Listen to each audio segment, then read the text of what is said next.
It's Sunday, March 27, and welcome to the 7th episode in this series from Midas Touch and 5-Minute News called The Weekend Show.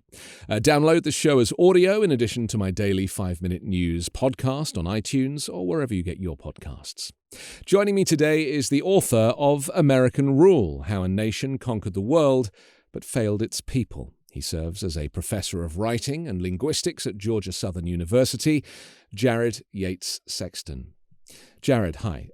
Thank you for joining us today. You're in a hotel room, so you're clearly on the move somewhere, which is good. I always like talking to people in hotel rooms because it's often nicer than their actual home, and that's kind of how it is during the pandemic. Now it's like we pray we have a better background than we really do. I was going to say I always enjoy having conversations from a hotel room because I feel like a different person. So I feel like I have something of something different to offer here. I'm pleased about that. Yeah, you can kind of embody a more kind of it all depends on the hotel, doesn't it? Let's be honest. It depends on the hotel. There's 3 stories I want to look at today. Firstly, Ketanji Brown Jackson has been having hearings, 2 days of hearings. The first day went on for about 13 hours, where she was given some wonderful support by the Democratic senators, the likes of Cory Booker, for example, who kind of celebrated her in so many ways. But then, of course, we had people like Ted Cruz and Lindsey Graham who really went for the jugular. Really not directed at her personally, but there are deeper issues that we're going to discuss. So that's one thing that we'll look at. Also, the story of Ginny Thomas. This is the wife of Clarence Thomas. He's been in hospital, as we know, for a few days. But it's been revealed that there may be conflict of interest issues. This is after she pressed Donald Trump's White House chief of staff to overturn the results of the 2020 presidential election. As we know, she is a far-right activist, and her husband is, of course, a Supreme Court justice. And finally, we're going to look at the story where Republicans want to toss out a state Supreme Court justice for the high crime of demanding fair election maps. And this is a very interesting story out of Ohio. So some things to think about, but I want to kind of focus on your expertise on, fascism in America. And people rarely put those two things together. They often think of fascism as being something that happens, in far-off lands. And it's very interesting to me that it's like people on the right that want to believe that fascism is actually on the left. And the Republican Party, it seems, if we just go back to Ketanji Brown Jackson and the hearings, what we saw was a Republican Party that was more concerned about power and intimidation and arguably racist undertones that, for me as a viewer, were very present during a lot of these conversations, certainly from Lindsey Graham, the vitriol with which this guy spoke to her. He wouldn't talk to a white man like that. So I really recognize that there was an exposure going on here. Is that something you noticed? Did you see the hearings? Did you get that same feeling that I did? Oh, absolutely. It was an incredibly repulsive display. And, I was watching the lead up to her nomination hearings, and people were saying, well, I think the Republicans are going to take this one easy. They've already stolen the court. They've already taken the power. I think they'll go ahead and let Democrats have this one. The fact that it's the first Black woman Supreme Court justice told me from the very beginning that this would not be a nomination that they were going to take easy. And I want to make it very clear, none of this is actually about Ketanji Brown Jackson. It's not. It's completely about what she has been made to represent. And the Republican Party, I think there are different factions within it. One faction wants to believe that they're not racist, they're not sexist, they're not classist, they're simply realist, right? They see the world as it actually is, and they don't want to hide behind, liberal sort of framings of things. Then there's another group that understands very well that it is completely dedicated to maintaining patriarchal white supremacist control. This was a meeting of all of those things. And it became apparent very, very quickly that they were going to frame this as saying that she was not qualified to be a Supreme Court justice.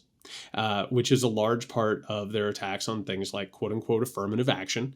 The entire message was that she was not just, she wasn't even qualified, but that it was almost criminal that she would be lifted up to this point. It was almost like she was being taken advantage of, which the Republicans and the right wing loves to do. The idea that people of color are constantly being lifted up to positions that they don't deserve, and it's being done by liberals who are trying to use them for some sort of purpose.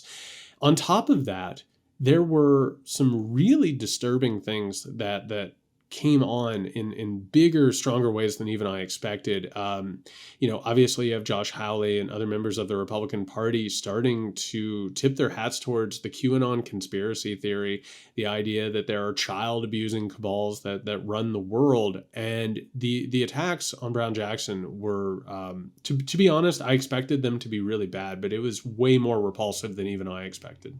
She was surprisingly measured, wasn't she, considering that as an intelligent woman who has this amazing job and is overly qualified for this next job, that she had to sit and be subjected to this language.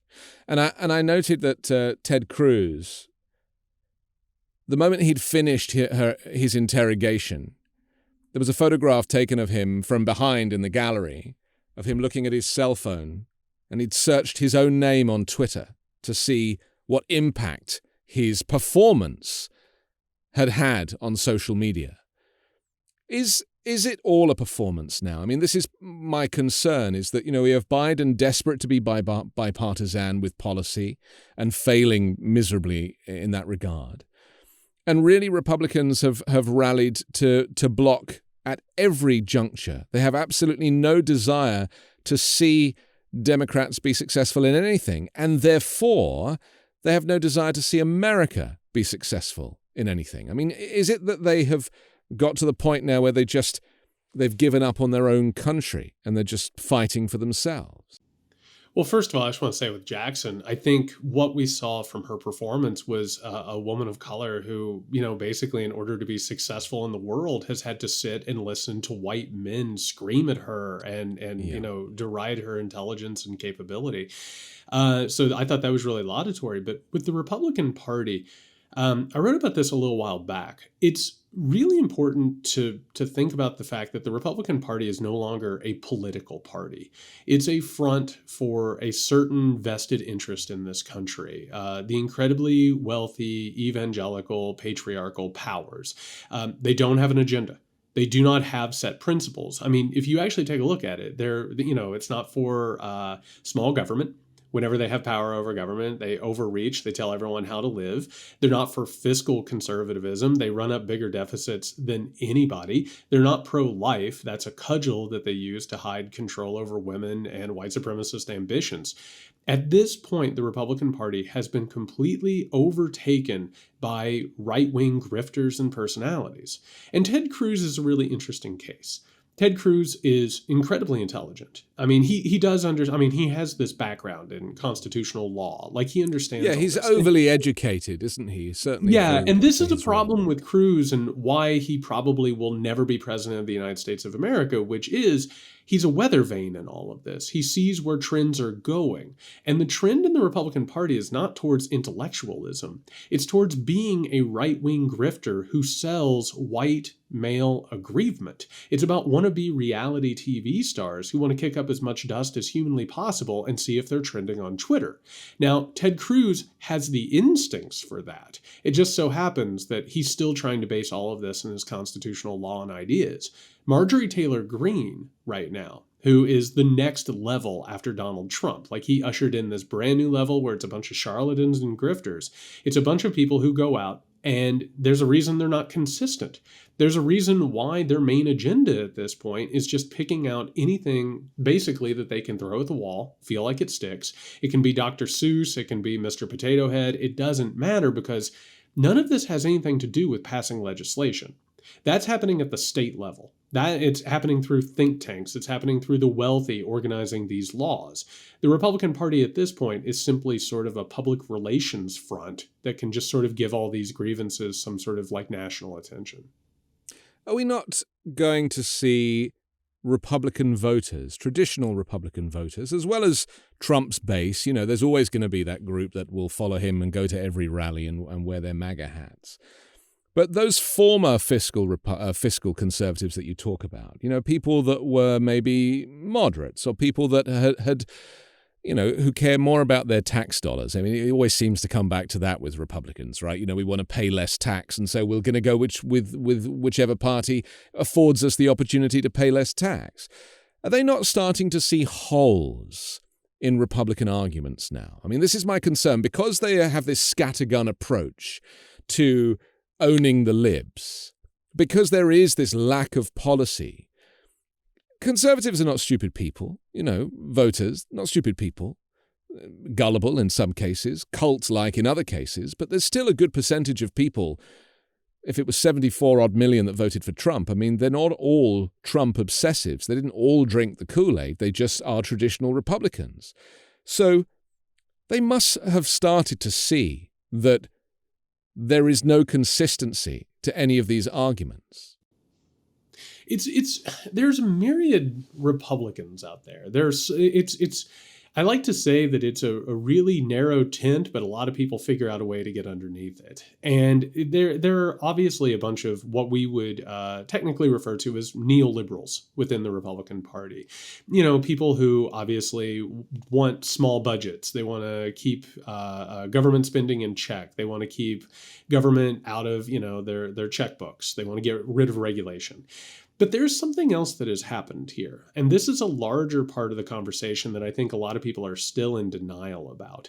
Donald Trump, obviously, as a demagogue, was able to ride a wave of anger and rage at neoliberals. And neoliberals are in the Democratic Party as well as the Republican Party. There's a consensus economically and in a lot of different areas. It just so happens there are cultural issues, political issues you can disagree on. Donald Trump basically, in his campaign, ran to the left, to the center, and to the right of everybody else. It was a mishmash of absolutely, to be frank, just incoherent ideas, because he didn't mean any of them. It's whatever, picked him up in the polls, whatever got him a state. He didn't actually intend to drain the swamp. He didn't intend to end American carnage. It just so happens that he had some people in his ear who would explain to him what people wanted to hear. After all, he is a charlatan. He has no actual principles. He wanted power. He wanted profit. That's about it. We've now reached a point, though, and this is a really, I think, important thing that a lot of people have missed out on. Donald Trump basically figured out a way to blow a hole in the neoliberal consensus. And there are a lot of people, particularly libertarians, right-wing extremists, white supremacists, evangelical extremists, you name them, who have looked at what Donald Trump said and what he did and what he accomplished. They're now retroversing everything that he did, creating a new ideology of illiberal democracy, Christian democracy, fascism, whatever we want to call it. So what is actually happening within the Republican Party is there is a civil war over who is going to control it going forward. The group that I just mentioned, the illiberals, the extremists, are taking over that party right now. And they, this has been going on for a long time. This transformation and this move, it just so happens that we're watching one of the final mutations. And we're seeing a lot of the stuff that the Republicans you talked about who are like, well, I just want no taxes. Well, there were things underneath not wanting taxes, right? Taxes are one thing, but they're also representative of power and affluence and what they're able to do and who is in control. And we're seeing a lot of that white supremacy, a lot of that sexism, a lot of that illiberal nature starting to come to the surface, and there's nothing to hide behind anymore. It's just pure, unvarnished rage and illiberalism. In your book, you reference the Constitution a lot and how, the origins of the Constitution, making reference to, white landowners being protected from the slaves, effectively, protecting, and from the great unwashed.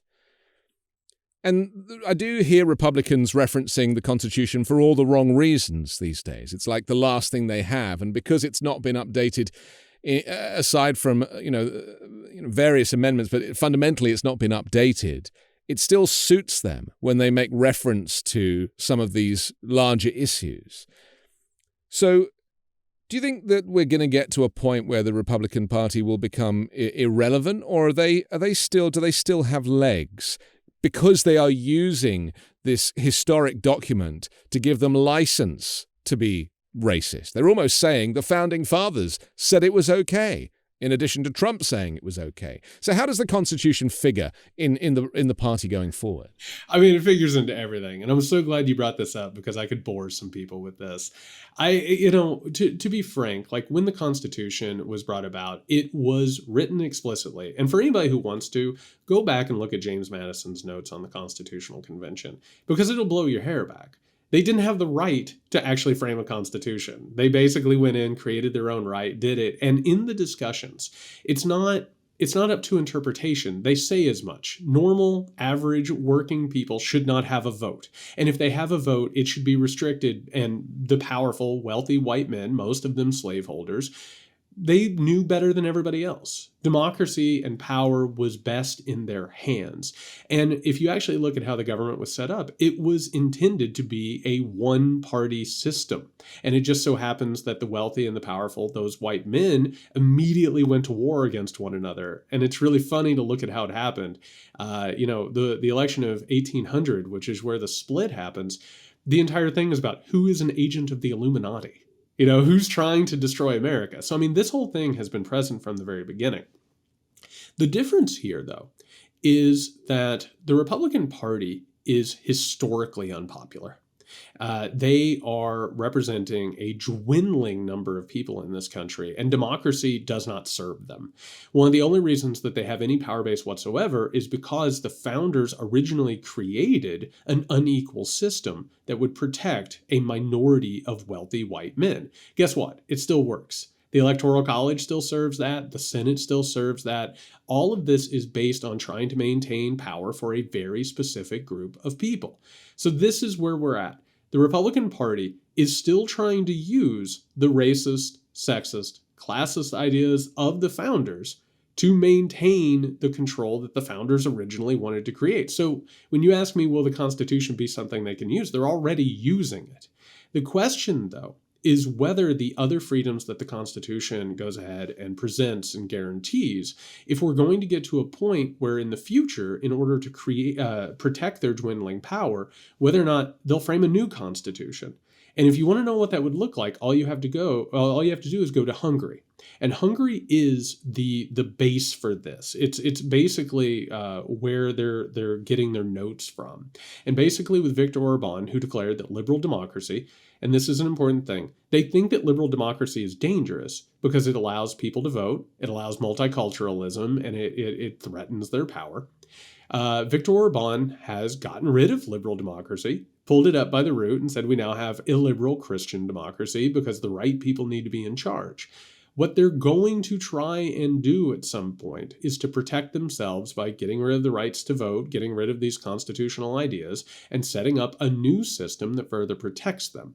So when you ask if they'll be irrelevant, my God, if we're lucky, they'll be irrelevant. But they are well on their way towards realizing a lot of these goals. And I think that people keep denying that that's the fact is going to give them room and cover to operate. The character of these Republicans that you describe has infiltrated itself into at all levels of government, but also the separation of power has become diluted in many ways. And so this week it was reported by the Washington Post that it had obtained a stash of 29 text messages between Ginny Thomas, the wife of Clarence Thomas, and Mark Meadows, then Trump's top White House aide, which were exchanged in the days after the election in November 2020. And in the texts, she blatantly urges Mark Meadows to do anything he could to subvert the Democratic result so as to frustrate Joe Biden's victory and keep Trump in power. Now, this is significant, isn't it, for multiple reasons.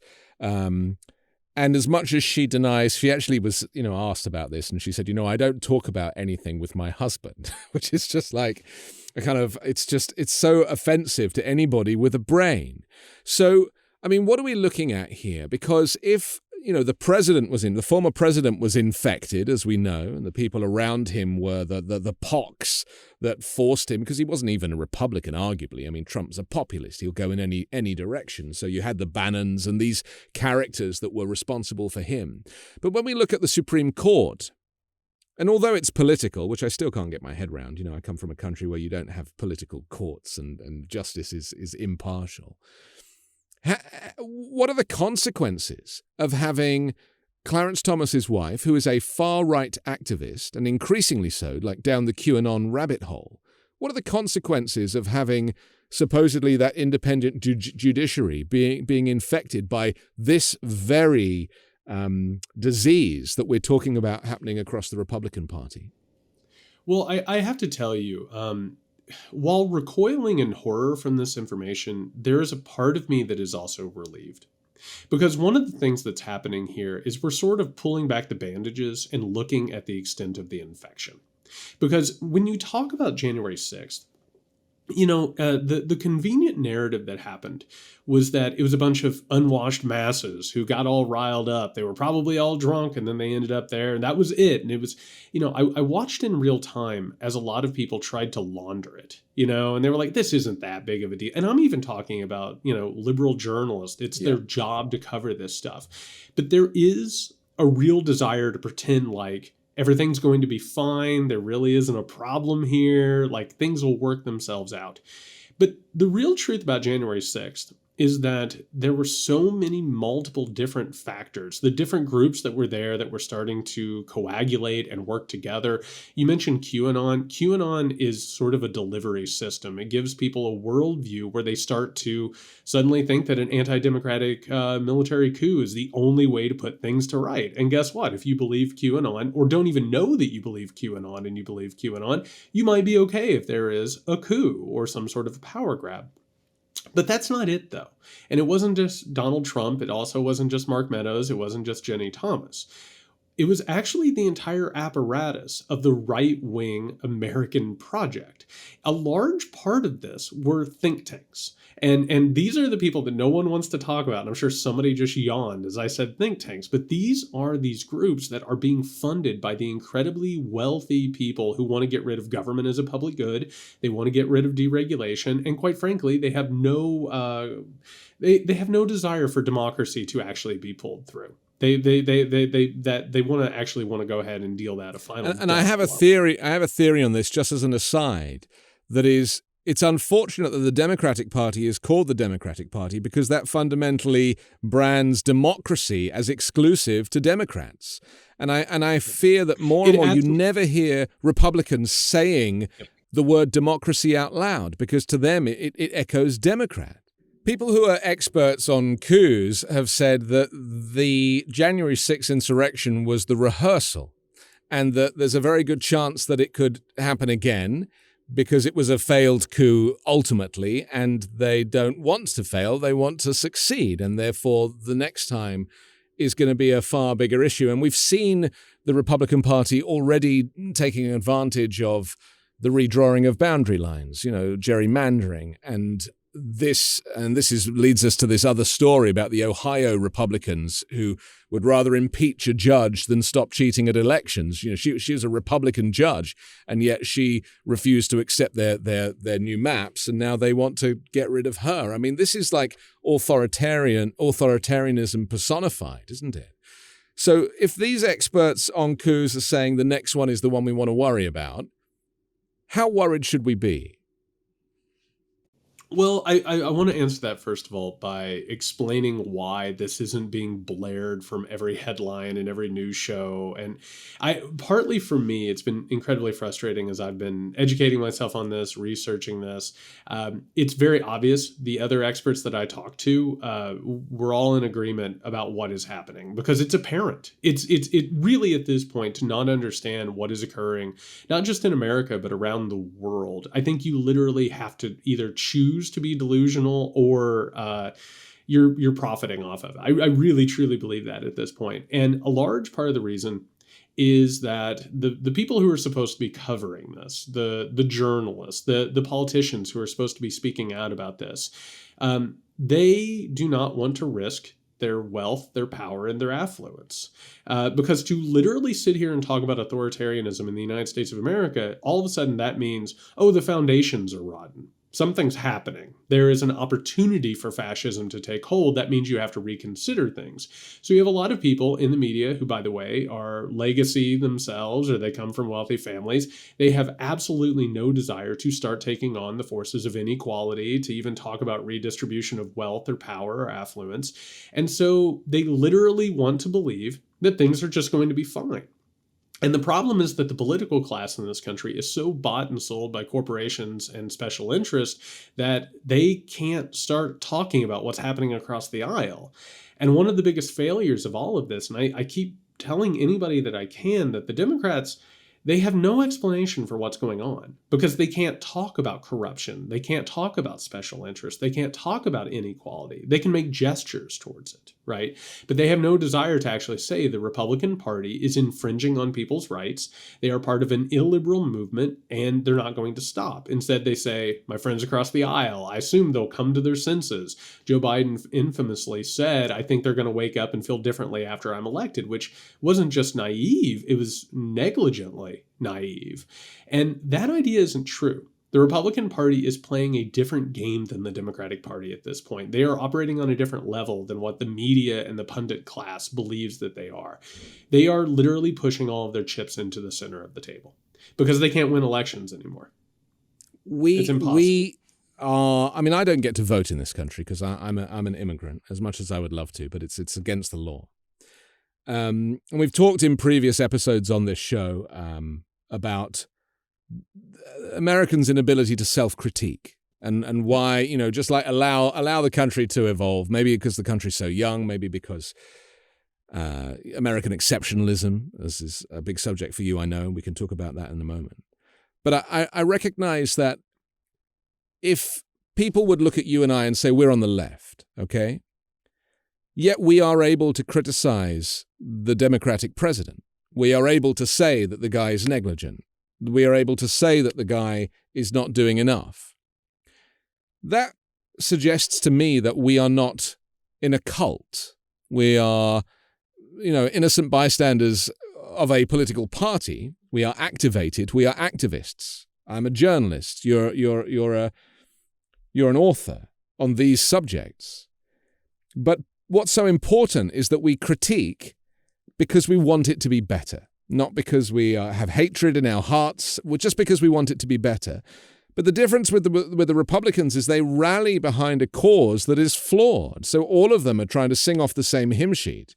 But there is, as you said earlier, there's no policy. There is no desire to advance. The only reason they agreed to infrastructure was because in these states, as we're seeing now with Ron DeSantis in Florida, he takes credit for getting the money from the federal government and is like, look, I'm going to fix this, I'm going to fix that. And it's like, it wasn't your money in the first place.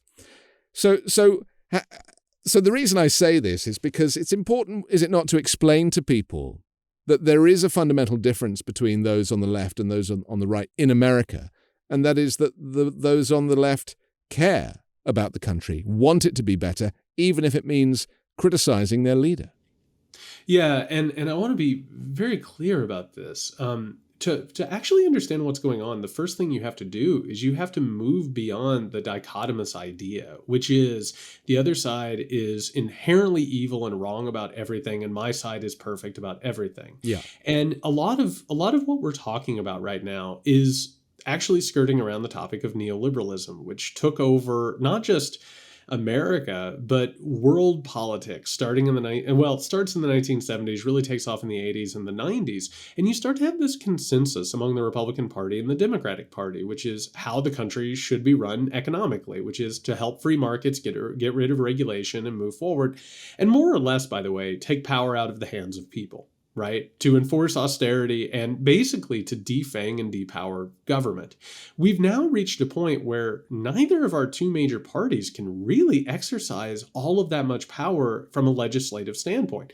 That's not a coincidence. That's intentional. And one of the reasons why people are getting so frustrated is because it's like, I thought you were president of the United States. I thought you could make things happen. And it's like, well, this has become a logjam on purpose. This was an intentional depowering of the federal government. And you've now actually reached a point where state governments, power is moved back to them. And you're starting to see these little fiefdoms that are being run, particularly by not just the Republican Party, but those think tanks that we've been talking about who are producing this legislation. They're using quote unquote CRT and QAnon conspiracy theories to try and destroy public education and all of that. So we have to be able to talk about how neither side is some sort of a messianic movement. They're both expressions of power and wealth and capital. It just so happens that the left can see this. The Republican Party, however, and the right, it's all based on identity, right? That American exceptionalism you're talking about. For the right wing, they look at it and they say, I'm an American and therefore I'm exceptional. Right? And to even begin critiquing America means you're critiquing them, right? Anything that they have, any sort of critique you have about modern society is about chiseling away at their own foundational identity.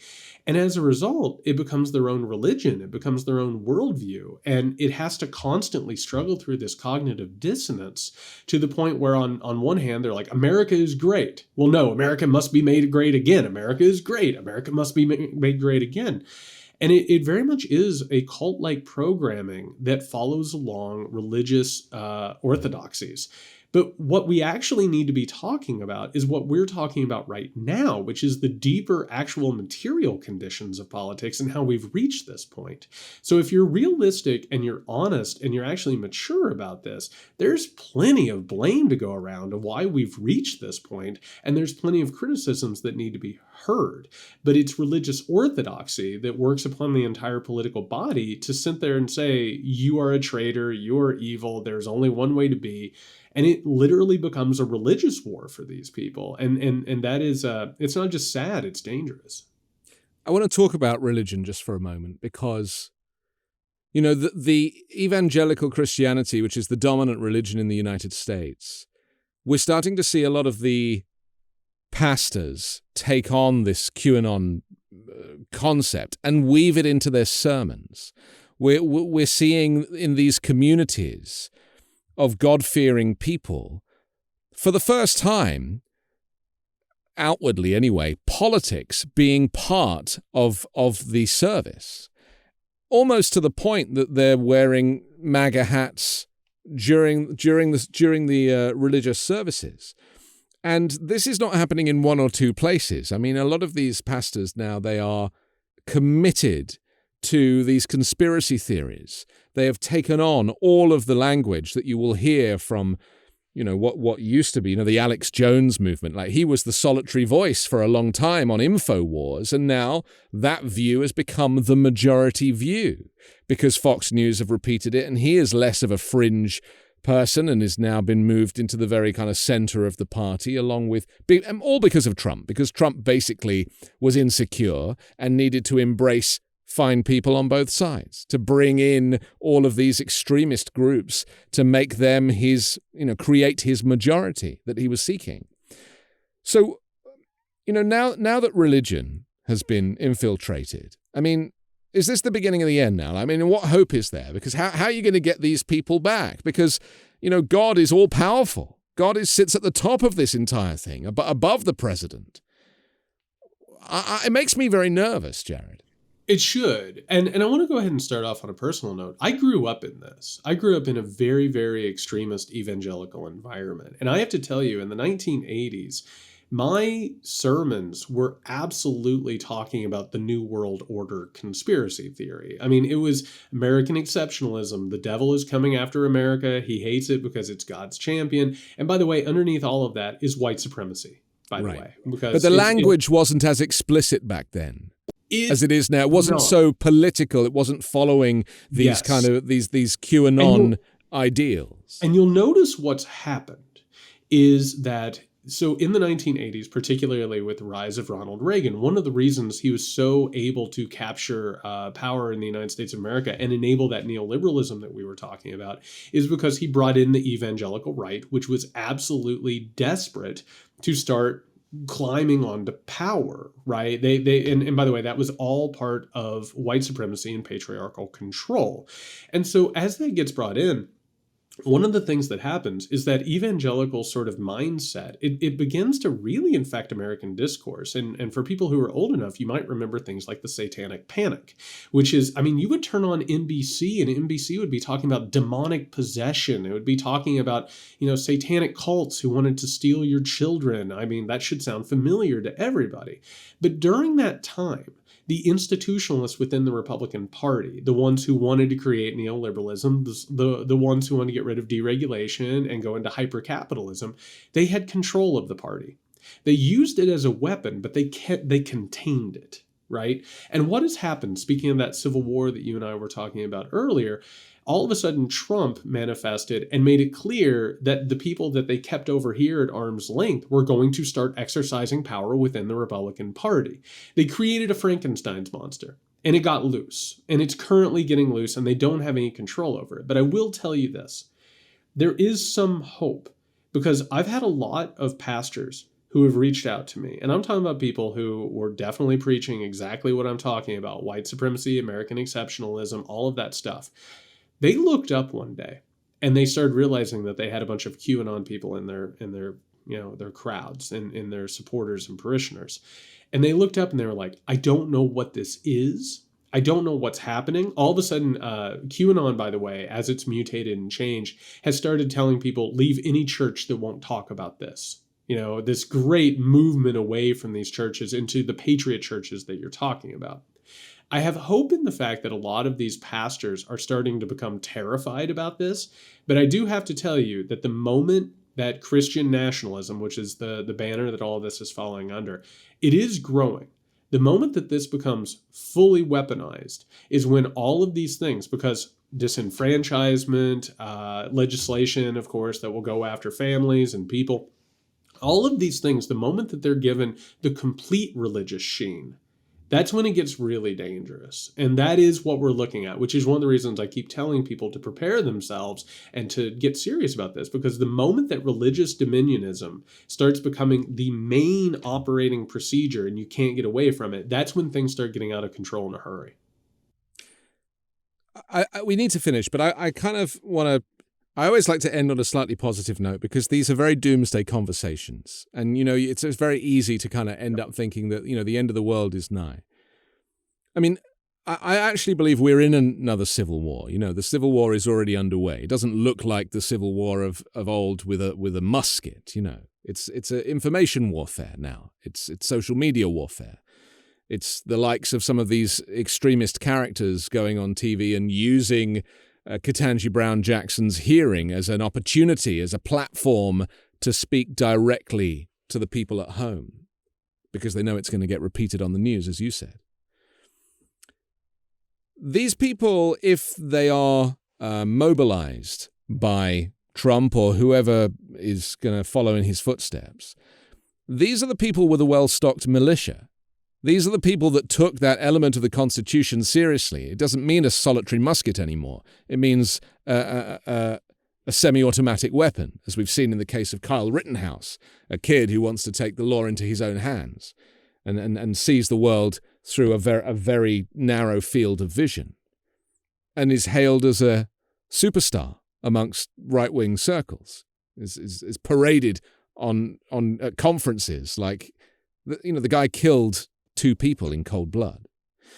So how do we qualify in our own minds, those of us that do not own a well-stocked militia, that we are not going to be on the receiving end of a movement that will be increasingly violent, that will be increasingly aggressive, and will be, fundamentally taking back their country on their terms, outside of government, outside of overturning an election, and they'll just do it with hand-to-hand combat?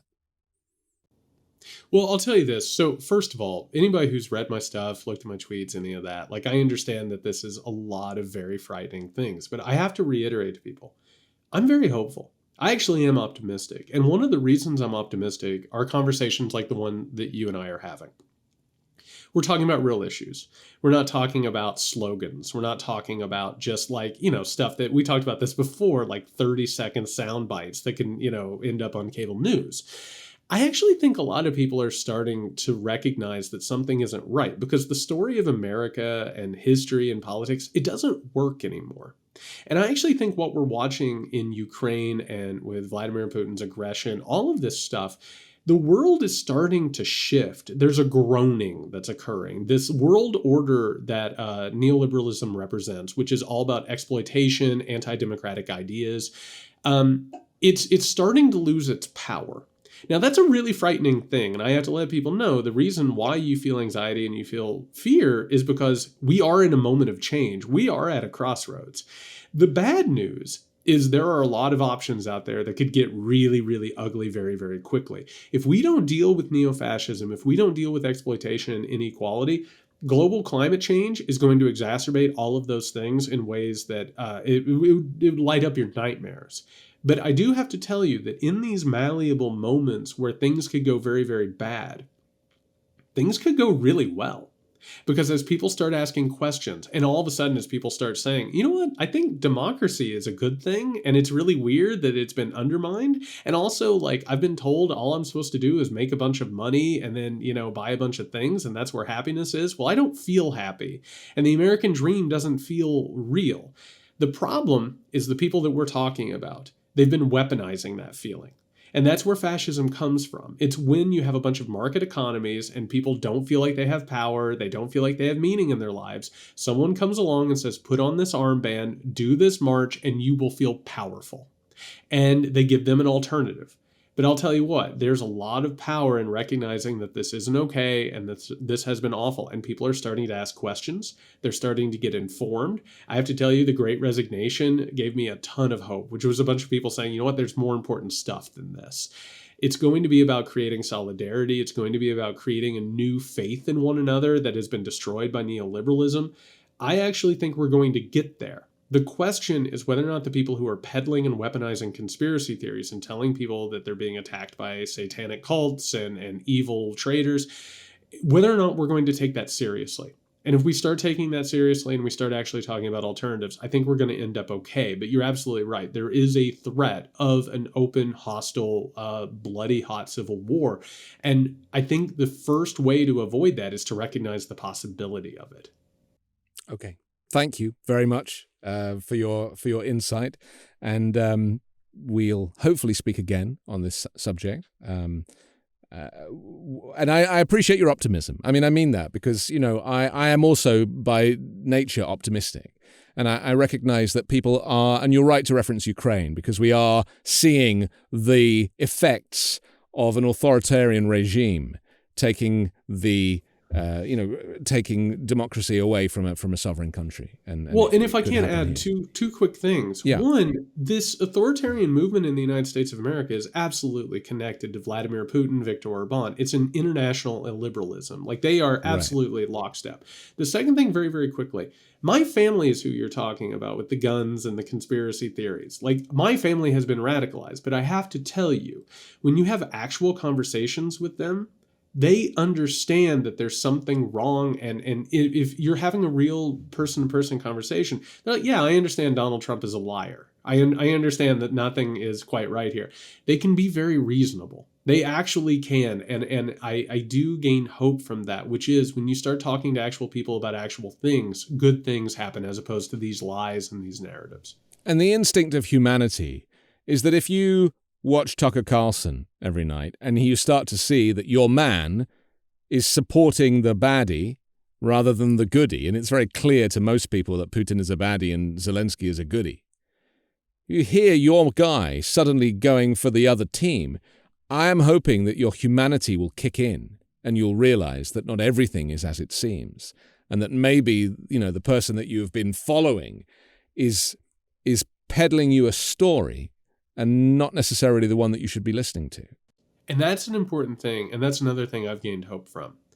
When this thing broke out, and again, they've been playing footsie with Vladimir Putin for years. I mean, they want what he has. Yeah. When things got really at the very, very beginning, they were very overt in supporting Vladimir Putin and peddling his stuff. But then a lot of them started backing away from it, not because they didn't agree with Putin, but because they understood that the public didn't want it. Now, Tucker Carlson continues this because he is an avowed white supremacist, illiberal authoritarian. I mean, there's a reason he went to Hungary to interview Viktor Orban in person. But the fact that they had to take their foot off the gas for a second, I think that's really hopeful. And I think that that presents an opportunity for something else. Okay. Jared, thank you very much. My thanks to Jared Yates Sexton. Don't forget to subscribe to The Weekend Show on YouTube or as an audio podcast, and also the 5 Minute News Daily podcast, which drops every morning so you can listen while you're making your morning coffee. I'm Anthony Davis. Join me next Sunday morning with a brand new special guest and 3 more factual news stories to discuss on the 5 Minute News Weekend Show with Midas Touch.